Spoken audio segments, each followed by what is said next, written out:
కీర్తనల గ్రంథం 91వ కీర్తన.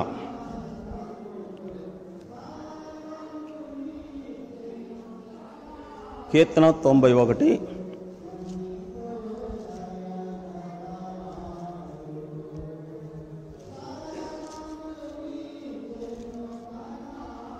కీర్తన 91 14వ వచనం నుండి 16 వరకు అందరం కలిసి చదువుతాం.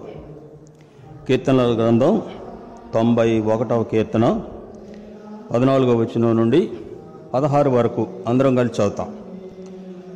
అతడు నన్ను ప్రేమించున్నాడు గనుక నేను అతనిని తప్పించెదను. అతడు నా నామమును ఎరిగిన వాడు గనుక నేను అతన్ని ఘనపరిచెదను. అతడు నాకు మొరపెట్టగా నేను ఉత్తరం ఇచ్చేదను. శ్రమలో నేను అతనికి తోడయ్యుందును. అతన్ని విడిపించి అతన్ని గొప్ప చేసేదను. దీర్ఘాయువు చేత అతన్ని తృప్తిపరిచెదను. నా రక్షణ అతనికి చూపించెదను. ఈ చదువుబడిన వాక్య భాగంలో దాదాపు ఏడు విషయాలు ఈ వాక్య భాగంలో ఉన్నట్లుగా చూస్తాం. ఈ 7 విషయాల్లో ఉన్నటువంటి ప్రాముఖ్యమైన విషయాలు ఏమిటంటే, ఇక్కడ మొదటిగా దేవుడు చెప్పినటువంటి మాట అతన్ని తప్పించెదను. 2 అతన్ని ఘనపరిచెదను. 3 అతనికి ఉత్తరం ఇచ్చేదను. 4 అతనికి తోడై ఉండేదను. 5 అతన్ని గొప్ప చేసేదను. 6 దీర్ఘాయువు చేత అతనిని తృప్తిపరిచెదను. 7 నా రక్షణ అతనికి చూపించెదను. ఇక్కడ మొదటి మాట, అతడు నన్ను ప్రేమించుచున్నాడు గనుక నేను అతనిని తప్పించెదను. మనుషుడు తప్పించబడడానికి మనుషుని యొక్క జీవితం ఎట్లా ఉన్నది అంటే, కీర్తన 40వ కీర్తన 12వ వచనంలో ఇక్కడ కీర్తనకారుడు చెప్పిన మాట, లెక్కలేనన్ని అపాయములు నన్ను చుట్టుకొని ఉన్నవి అని దావీదు సెలవిచ్చినట్లుగా వ్రాయబడి ఉన్నది. ఇలా తర్వాత 38వ కీర్తన 4వ వచనంలో, నా దోషములు నాకు తలకు పైగా పొర్లి పారుచున్నవి అని సెలవిచ్చినట్లుగా వ్రాయబడి ఉంది. ఇప్పుడు దేవుడు అతనిని తప్పించెదను. దేని నుండి దేవుడు తప్పిస్తాడు అంటే, లెక్కలేనన్ని అపాయములతో మనుషుని జీవితం ముడిపడి ఉన్నట్లుగా వ్రాయబడి ఉన్నది.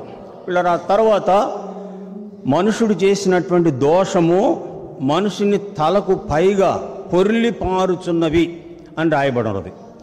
కాబట్టి ఈ దోషము ద్వారా, లెక్కలేనన్ని అపాయముల ద్వారా మనుషుని జీవితానికి ఉన్నటువంటి అపాయం లేక ముప్పు ఏమిటంటే, పాపము వలన వచ్చు జీతము మరణము అని రాయబడి ఉంది.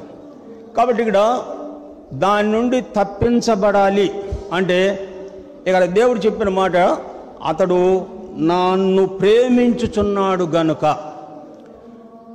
దేవుని ప్రేమించుట అంటే అర్థం ఏంటంటే, యోహాను సువార్త 14వ అధ్యాయం 23వ వచనంలో, నన్ను ప్రేమించువాడు నా ఆజ్ఞలను గైకొనును అని రాయబడి ఉన్నది. ఇప్పుడు మనుషుడు లెక్కలేనన్ని అపాయములతో, దోషములు తలకు పైగా పొర్లి పారినటువంటి జీవితంలో ఉండగా, వీటి నుండి తప్పించబడాలి అంటే దేవుని ఆజ్ఞను మనుషుడు గైకొనాలి. అంటే దేవుని ప్రేమించాలి. అతడు నన్ను ప్రేమించుచున్నాడు అనే మాట ఏం తెలియబరుస్తుందంటే, దేవుని ఆజ్ఞలను గైకొన్నటువంటి ద్వారా మనుషుని యొక్క దోషము, లెక్కలేనన్ని అపాయములు మనుషుని జీవితంలో నుండి తప్పించబడతాడు. అయితే ఈ అపాయాలు, లెక్కలేనన్ని అపాయాలు, దోషాలు మనుషుడు కలిగి ఉండడానికి కారణం ఏమిటంటే, ఇదే దేవుని ఆజ్ఞను మనుషుడు అతిక్రమించినట్లుగా వ్రాయబడి ఉన్నది. ఇక్కడ నన్ను ప్రేమించుచున్నాడు గనుక అంటే, నా ఆజ్ఞలు గైకొన్నప్పుడు నేను తప్పిస్తాను. అయితే ఈ అపాయాలు, ఈ దోషాల్లో మనుషుడు పడడానికి కారణం ఏమిటంటే, దేవుని ఆజ్ఞను మనుషుడు అతిక్రమించి పాపము చేయుట ద్వారా మనుషుడు లెక్కలేనన్ని అపాయములలో చిక్కుకున్నట్లుగా చూస్తాం.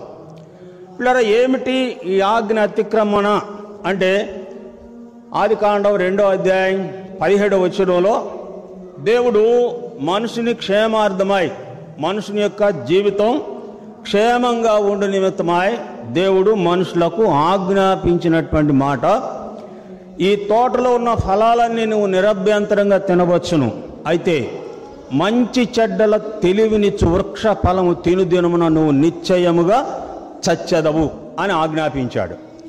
ఇప్పుడు మనుషుడు లెక్కలేనని అపాయములలో తల మీదుగా పొర్లిపారేటువంటి దోషములతో మనుషుడు నింపబడడానికి దేవుని ఆజ్ఞ అతిక్రమించిన కారణం చేత అపాయాలు దోషాలతో మనుషుడు నిండుకొని ఉన్నాడు.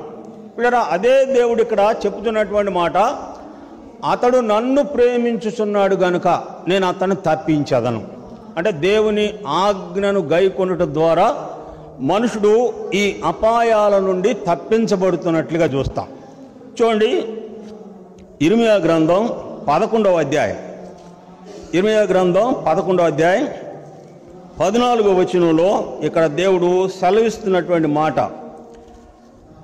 ఇర్మియా గ్రంథం 14వ అధ్యాయం, క్షమించండి 11వ అధ్యాయం 14వ వచనం, 11, 14. కావున నీవు ఈ ప్రజల నిమిత్తము ప్రార్థన చేయకుము. తర్వాత 4వ వచనం చూడండి, ఇదే 11, 4. ఐగుప్తు దేశములో నుండి, ఆ ఇనప కొలిమిలో నుండి నేను మీ పితరులను రప్పించిన దినమున నేను ఈ ఆజ్ఞను ఇచ్చి తిని, నేడున్నట్లుగా పాలు తేనెలు ప్రవహించు దేశము మీ పితరులకు ఇచ్చేదనని వారితో నేను చేసిన ప్రమాణమును నేను నెరవేర్చున్నట్లు మీరు నా వాక్యమును విని నేను మీకు ఆజ్ఞాపించిన విధులన్నిటిని బట్టి ఈ నిబంధన వాక్యములను అనుసరించి నడిచిన ఎడల మీరు నాకు జనులయ్యుందురు, నేను మీకు దేవుడునయ్యుందును. ఇక్కడ సెలవిచ్చిన మాట ఏంటంటే, ఈ ఆజ్ఞలను మీరు అనుసరించి నడిచిన ఎడల మీరు నాకు ప్రజలయ్యుందురు, నేను మీకు దేవుడునయ్యుందురు. అయితే ఆది దంపతులైనటువంటి ఆదామవలు దేవుని ఆజ్ఞను అతిక్రమించుట ద్వారా, పాపము చేయుట ద్వారా మనుషుడు జీవితంలో లెక్కలేనన్ని అపాయములతో నిండుకున్నట్లుగా చూస్తాం.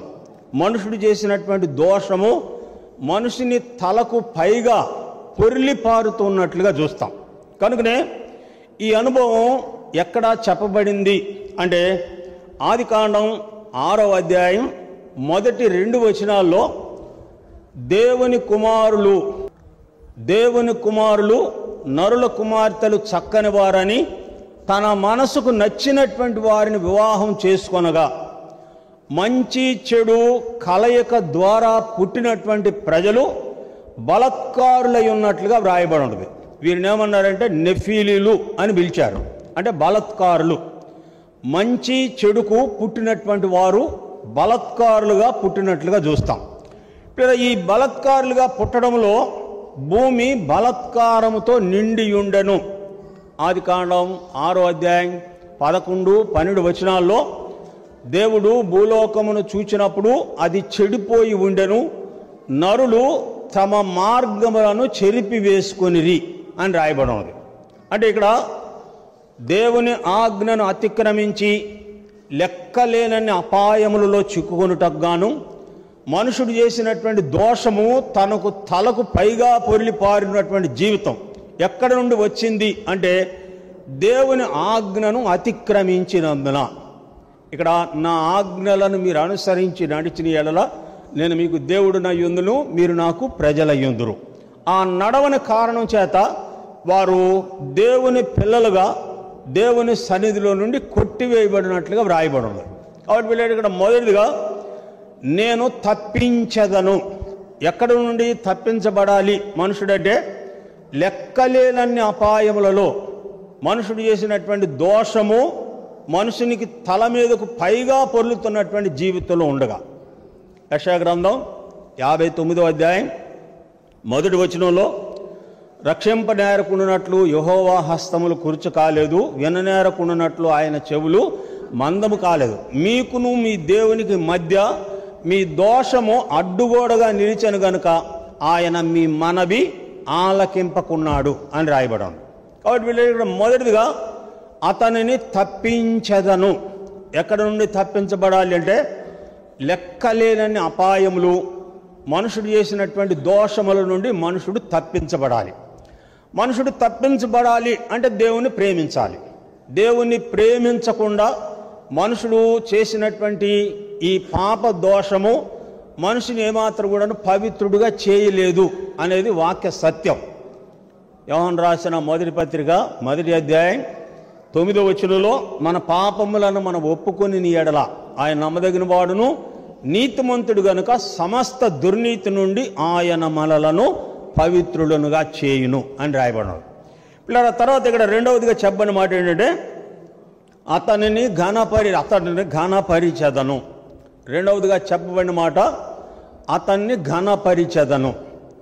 దేవుడు ఒక మనిషిని ఘనపరచాలి అంటే మొదటిదిగా ముందు మనుషుడు దేవుణ్ణి ఘనపరచాలి. మొదటి సమూయేలు గ్రంథం 2వ అధ్యాయం 30వ వచనం ఆఖరిలో, నన్ను ఘనపరచు వారిని నేను ఘనపరచుదును, నన్ను తృణీకరించిన వారు తృణీకారము నొందుదురు అని రాయబడి ఉంది.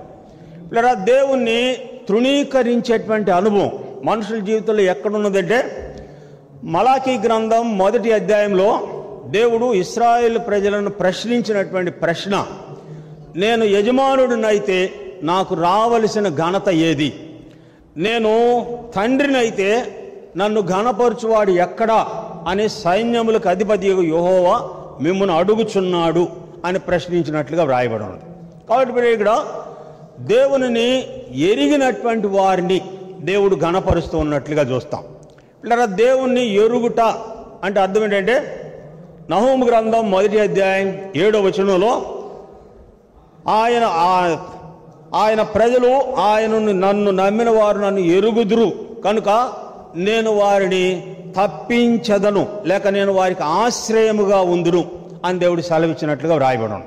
కాబట్టి ఇక్కడ దేవుణ్ణి ఎరుగుట అంటే ఎట్లాగా ఎరుగుదల కావాలి అంటే, యెహోషువ గ్రంథం 2వ అధ్యాయంలో రాహాబు దేవుని గురించి వేగుల వారికి ఇచ్చినటువంటి సాక్ష్యంలో, మీ దేవుడు ఆకాశమందును భూమి అందును దేవుడే, మీ ఎదుట ఏ మనుషునికైనా ధైర్యము చాలదు, ఈ పట్టణాన్ని దేవుడు మీకు అప్పగిస్తున్నాడని నేను ఎరుగుదును అని రాహాబు చెప్పినట్లుగా చూస్తాం. రాహాబు ఎట్లాగా దేవుణ్ణి ఎరిగింది అంటే, ఎర్ర సముద్రము పాయలు చేసిన దగ్గర నుండి ఎరికో గోడలు కూల్చబడే వరకు దేవుని కార్యాలను రాహాబు వేగుల వారితో వివరించింది. మీ ఎదుట ఏ మనుషునికైనా ధైర్యము చాలదు, మీ దేవుడు ఆకాశమందును భూమి అందును దేవుడే, ఏ మనుషునికి కూడా మీ ఎదుట నిలవచటకు ధైర్యము చాలదు అని చెప్పినట్లుగా చూస్తాం. రాహాబు దేవుని ఎరిగినటువంటి అనుభవం. రాహాబును దేవుడు ఎట్లా ఘనపరిచాడు అంటే, ఒక వేశ్య అయినటువంటి రాహాబును ప్రభువైన యేసుక్రీస్తు వారి యొక్క వంశావళిలో చేర్చబడినట్లుగా వ్రాయబడి ఉంది. మత్తయి సువార్త 1వ అధ్యాయంలో రాహాబు యేసుక్రీస్తు వంశావళిలోనికి చేర్చబడినట్లుగా వ్రాయబడి ఉన్నది. కాబట్టి ఇక్కడ అతడు నా నామమును ఎరిగిన వాడు గనుక నేను అతనిని ఘనపరిచెదను. దేవుణ్ణి ఎరిగినటువంటి వ్యక్తి దేవుణ్ణి బహుగా ఘనపరుస్తూ ఉన్నట్లుగా చూస్తాం. కీర్తనకారుడైన దావీదు తను రాసినటువంటి 119వ కీర్తనలో, దినమునకు 7 మార్లు నేను నిన్ను స్తుతించదను ఘనపరిచెదను అని దావీదు దేవుణ్ణి ఘనపరిచినట్లుగా చూస్తాం. దినమునకు 7 మార్లు నేను ఘనపరిచెదను అంటే అర్థం ఏంటంటే, దావీదును దేవుడు కాపాడే విషయంలో 38 సంవత్సరాల కాలంలో దావీదు అపాయకరమైనటువంటి స్థితిలో ఉంటున్నటువంటి సందర్భాల్లో దేవుడు దావీదును కాపాడినట్లుగా వ్రాయబడి ఉన్నది. కనుకనే నేను దినమునకు 7 మార్లు నేను నిన్ను ఘనపరిచెదను అని దావీదు దేవుని గురించి చెప్పినట్లుగా చూస్తాం. కాబట్టి ఇక్కడ రెండవదిగా, అతడు నా నామముని ఎరిగిన వాడు కనుక నేను అతనిని ఘనపరిచెదను. మొదటిది, తప్పించెదను. లెక్కలేనన్ని అపాయాలు, పాప దోషాలతో మనుషుడు నిండి ఉండగా దేవుడు మనిషిని ఎట్లా తప్పించాడు అంటే, తన కుమారుని యొక్క రక్తము ద్వారా మనుషుల యొక్క దోషాలను, పాపాలను అంతటిని తీసివేసినట్లుగా వ్రాయబడింది. ఆయన సమస్త దుర్నీతి నుండి మనలను పవిత్రులనుగా చేయును. యేసు రక్తము ప్రతి పాపము నుండి మనలను పవిత్రులనుగా చేయును అని రాయబడింది. కాబట్టి ఇక్కడ అతడు నా నామమును ఎరిగిన వాడు కనుక నేను అతనిని ఘనపరిచెదను. మూడవగా చెప్పని మాట ఇక్కడ ఏమిటంటే, కీర్తన 91వ కీర్తన 91:14 అతడు నన్ను ప్రేమించున్నాడు కనుక నేను అతను తప్పించెదను. అతడు నా నామమును ఎరిగిన వాడు కనుక నేను అతనిని ఘనపరిచెదను. పిల్లలుగా మూడవదిగా, నేను అతనికి ఉత్తరం ఇచ్చేదను. అంటే మనుషుడు దేవుని తట్టు తిరిగి ప్రార్థన చేసినటువంటి ప్రతి సమయంలో దేవుడు మనుషుల యొక్క అవసరతలను తీరుస్తూ ఉన్నట్లుగా చూస్తాం. అతడు నాకు మొరపెట్టగా నేను అతనికి ఉత్తరం ఇచ్చేదను. దేవుని సంబంధులైనటువంటి వారు దేవునికి పెట్టినటువంటి మొరలు రకరకాలుగా ఉన్నట్లుగా చూస్తాం.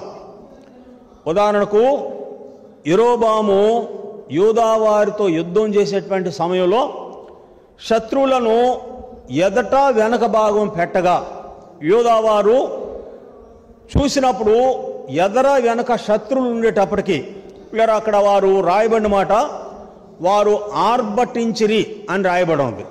వారు ఆర్భటించగా ఆ దినమందు ఇజ్రాయేల్ ప్రజలు 5,000 మంది కోల్చబడినట్లుగా వ్రాయబడి ఉన్నది. అంటే దేవునికి మొర పెట్టగా యూదా ప్రజలు వారికి వెనక ముందు శత్రువులు ఉండడం చూసి దేవునికి మొరపెట్టినటువంటి సమయంలో ఆ దినమందు ఇశ్రాయేలు ప్రజలను 5 లక్షల మందిని దేవుడు హతమార్చినట్లుగా వ్రాయబడి ఉన్నది. కారణం ఏమిటంటే, వారు అపాయకరమైన స్థితిలో ఉండగా దేవునికి మొరపెట్టినటువంటి అనుభవాన్ని చూస్తాం.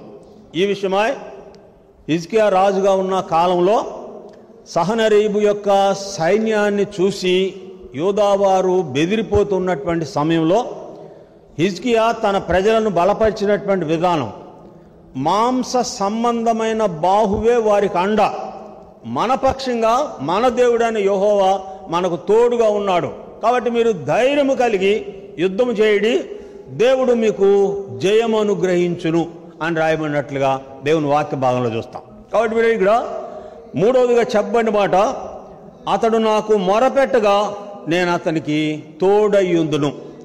ఇక్కడ నాలుగవదిగా చెప్పబడిన మాట, నేను అతనికి తోడయ్యుందును.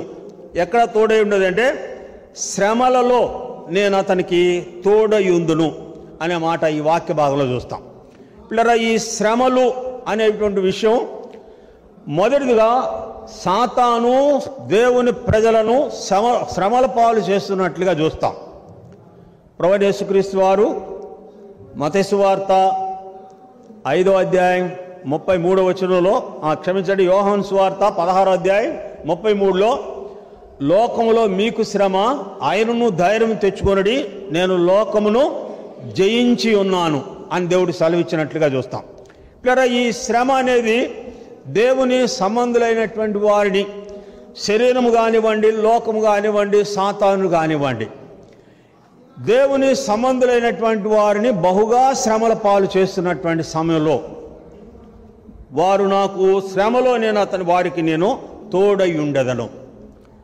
నిర్గమకాండం 3వ అధ్యాయంలో ఫరో సైన్యము, ఫరో ఇజ్రాయెల్ పెడుతున్నటువంటి శ్రమను దేవుడు దృష్టించుట ద్వారా వారిని విడిపించుటకు పరలోకము నుండి దిగి వచ్చి తిని అని మోషేకు దేవుడు సెలవిచ్చినట్లుగా వ్రాయబడి ఉంది. పిల్లలు, వారిని పెట్టే శ్రమ ఎట్లాంటిదంటే ఇనప కొలిమితో పోల్చబడింది. ఇనప కొలిమిలో ఇనుమును ఎట్లాగా కాలుస్తారో ఆ రీతిగా ఇజ్రాయెల్ ప్రజలను ఐగుప్తీయులు అంతగా శ్రమ పెట్టినట్లుగా వ్రాయబడి ఉన్నది. కాబట్టి ఇక్కడ అతని శ్రమలలో నేను తోడై ఉండెదను.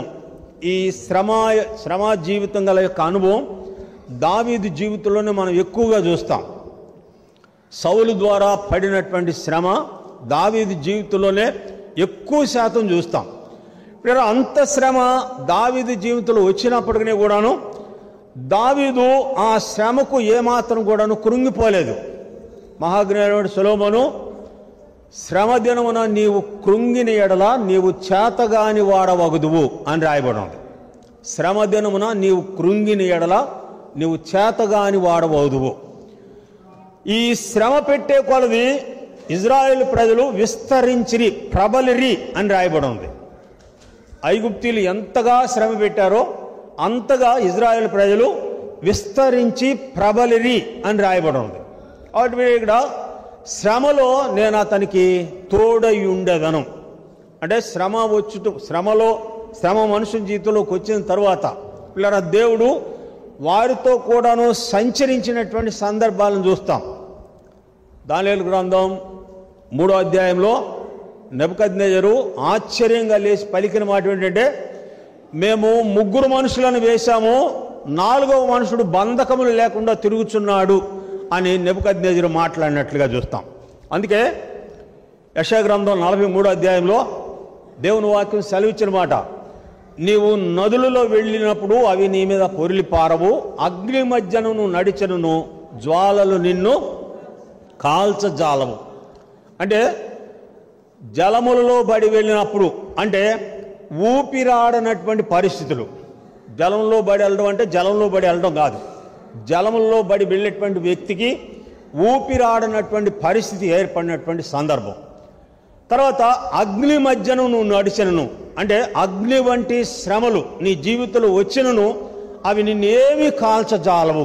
కారణం ఏంటంటే ఆయనే వారితో సంచరిస్తూ ఉంటుండగా వారి వెంట్రుకలలో ఒక్కటైనా కూడాను కాలిపోలేదు అని నెబుకద్నెజరు దగ్గర ఉన్నటువంటి సైన్యమే చూసి ప్రత్యక్షంగా సాక్ష్యం ఇచ్చినట్లుగా వ్రాయబడి ఉన్నది. కాబట్టి మీరు ఇక్కడ శ్రమలో నేను అతనికి తోడై ఉండేదను. దేవుని సంబంధులైనటువంటి వారికి కలిగినటువంటి శ్రమలన్నింటిలో కూడా పిల్లల దేవుడు తోడుగా ఉంటున్నట్లుగా చూస్తాం. ఇప్పుడు ఇక్కడ 5వది గమనించినప్పుడు అతన్ని విడిపించెదను, అతని నామమును గొప్ప చేసేదను. అతన్ని విడిపించెదను, అతని నామం గొప్ప చేసేదను. విడిపించెదను అంటే అర్థం ఏంటంటే శరీరము ద్వారా పట్టబడి బంధించబడినప్పుడు లేక పాపమే మనిషిని బంధించినప్పుడు దేవుడు ఆ బంధకాలన్నిటి నుండి విడిపిస్తూ ఉన్నట్లుగా చూస్తాం. అపొస్తలుల కార్యములు 16వ అధ్యాయంలో పౌలు శీలలు గొలుసులతో బంధించబడ్డారు. ఖైదీలందరూ కూడాను బంధించబడ్డారు, బండలలో బిగించబడ్డారు. వారు అర్ధరాత్రి కీర్తనలు పాడుచు ప్రార్థన చేయుచుండిరి అని రాయబడి. ఇప్పుడు ఆ మధ్యరాత్రిలో అకస్మాత్తుగా భూకంపం కలుగుగా ఇనుప సంకెళ్ళు సైతము ఊడి కింద పడిపోయినట్లుగా వ్రాయబడినది. నేను అతన్ని విడిపించేదను. బంధించబడినటువంటి వారిని దేవుడు విడుదల కలుగు చేస్తూ ఉన్నట్లుగా చూస్తాం. అది ఇక్కడ ఏమంటాడంటే అతన్ని విడిపించి అతనిని గొప్ప చేసేదను. విడిపించినటువంటి దేవుడు వారిని ఎంత గొప్పగా చేశాడు అని అంటే దానియేలు గ్రంథం 6వ అధ్యాయం మొదటి 2 వచనాలు చదివితే, తన దేశంపై 120 మందిని అధిపతులు ఉండుట ఏర్పరచుటకు దర్యావేషునకు ఇష్టమాయను, వారిపై 3 ముఖ్యులుగా నియమించను, ఆ 3లో ముఖ్యుడు దానియేలు అని రాయబడాడు. దానియేలు ఎట్లా ఉన్నాడంటే 6వ అధ్యాయం 28వ వచనంలో కొరేష్ కాలమందును దర్యావేషు కాలమందును దానియేలు వర్ధిల్లుచుండెను అని రాయబడి ఉన్నది. బెల్షాజరు, నెబుకద్నెజరు, కోరేషు, దర్యావేషు 4 రాజుల కాలంలో దానియేలు వర్ధిల్లినట్లుగా వ్రాయబడి ఉన్నది. అంటే దేవుడు చేసినటువంటి గొప్పతనం ఇక్కడ రాయబడిన మాట ఏంటంటే అతన్ని గొప్ప చేసేదను అనే మాట.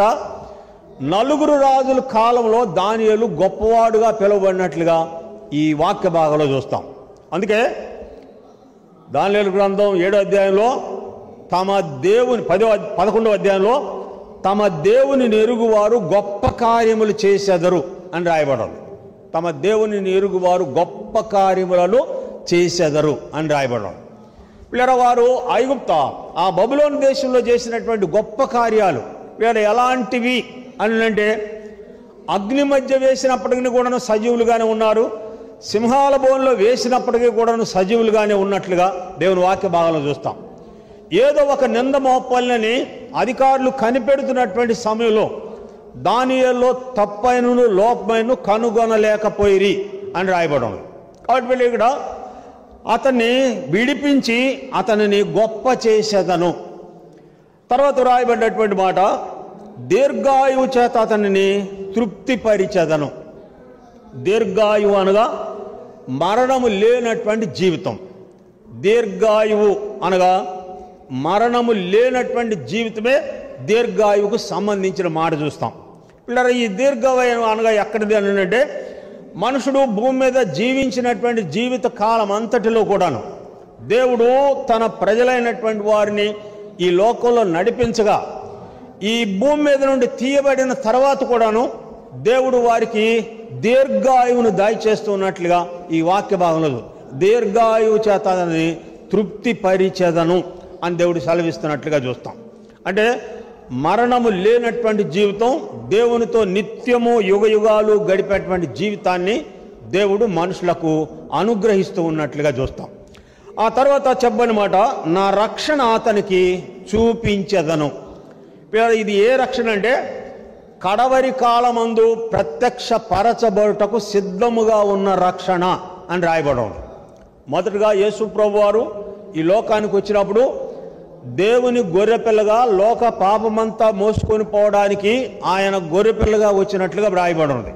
పిల్లలు, ఇక్కడ రెండవసారి నా రక్షణ అతనికి చూపించేదను అంటే, పేతురు రాసిన మొదటి పత్రిక 1వ అధ్యాయం 3-4 వచనాల్లో రాయబడినటువంటి మాట, కడవరి కాలమందు ప్రత్యక్ష పరచబట్టుకు సిద్ధముగా ఉన్నటువంటి రక్షణ అనగా ప్రభువైన యేసు క్రీస్తు వారి యొక్క రాకడలో మనుషుడు ఎత్తబడేదే కడవరి రక్షణగా చెప్పబడింది. నా రక్షణ అతనికి చూపించెదను అంటే అర్థం ఏంటంటే, ఆయన రాకడలో వారికి ఇచ్చినటువంటి ఆధిక్యత, ధన్యత ఏమిటంటే, కొరింథీయులకు రాసిన మొదటి పత్రిక 15వ అధ్యాయం 51-52 వచనాల్లో, రెప్పపాటులో మనము మార్పు చెందుదుము అని పౌలు సెలవిచ్చినట్లుగా వ్రాయబడి, రెప్పపాటులో మనము మార్పు చెందుదుము. క్షయమైపోయేటువంటి ఈ శరీరము అక్షయతను ధరించుకొనవలసి ఉన్నది, మర్త్యమైనది శరీరము అమర్త్యతను ధరించుకొనవలసి ఉన్నది. నా రక్షణ అతనికి చూపించెదను. ఈ విషయమా యేసు ప్రభువు వారు అంతము వరకు సహించిన వాడెవడో వాడే రక్షించబడును అని రాయబడును. అంటే రక్షించబడిన దగ్గర నుండి దేవుడు మనుషుని జీవితంలో ఆఖరి దినాల వరకు దేవుడు మనుషునికి కలుగు చేసేటువంటి కార్యాలను ఈ వాక్య భాగంలో చూస్తాం. రక్షించబడిన తరువాత వారిని ఏమాత్రం కూడా దేవుడు విడిచిపెట్టినటువంటి స్థితిని చూస్తాం.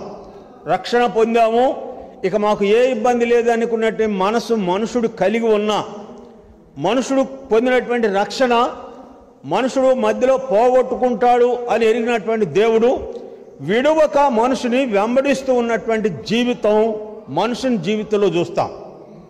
యెషయా గ్రంథం 65వ అధ్యాయం 2వ వచనంలో, తమ ఆలోచనలను అనుసరించి చెడు మార్గంలో నడుచుకొంచు లోబడని ప్రజల వైపు దినమంతయు నా చేతులు చాచి ఉన్నాను అని చెప్పిన మాటలో దేవుడు విడవకుండా మనిషిని వెంటబడుతున్నట్లుగా చూస్తాం. దీనికి సాదృశ్యం ఎవరంటే అబ్రహామే దీనికి సాదృశ్యం. ఆదికాండం 12వ అధ్యాయంలో దేవుని పిలుపు మేరకు దేవుని మార్గంలోకి వచ్చినటువంటి అబ్రహాము ఆదికాండం 25వ అధ్యాయంలో తన జీవితం ముగించబడినటువంటి సమయం వరకు దేవుడు అబ్రహాముతోనే ఉన్నట్లుగా దేవుని వాక్య భాగంలో చూస్తాం.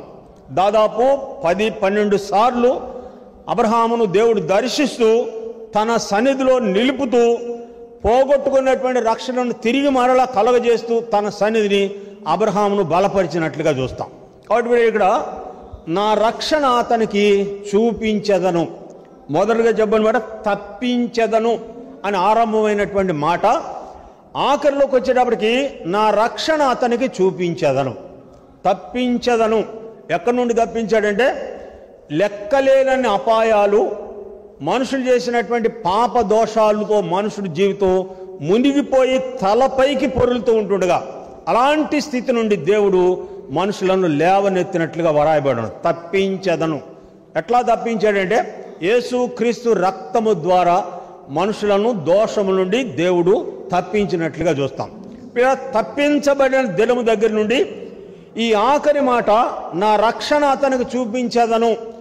ఈ మధ్యకాల జీవితంలో మనుషుని జీవితంలో ఎదురయ్యేటువంటి సమస్యలు కానీ, మనుషుని జీవితంలో ఈ లోకము ద్వారా మనుషులు ఎదుర్కొన్నటువంటి సందర్భాలు కానివ్వండి, వీటన్నిటిలో నుండి దేవుడు మనుషులను విడిపిస్తూ, బలపరుస్తూ, ఘనపరుస్తూ, ఆయనను వెంబడిస్తూ ఆఖరికి కడవరి కాల రక్షణలో కూడాను వారికి పాలు దయచేస్తున్నట్లుగా చూస్తాం.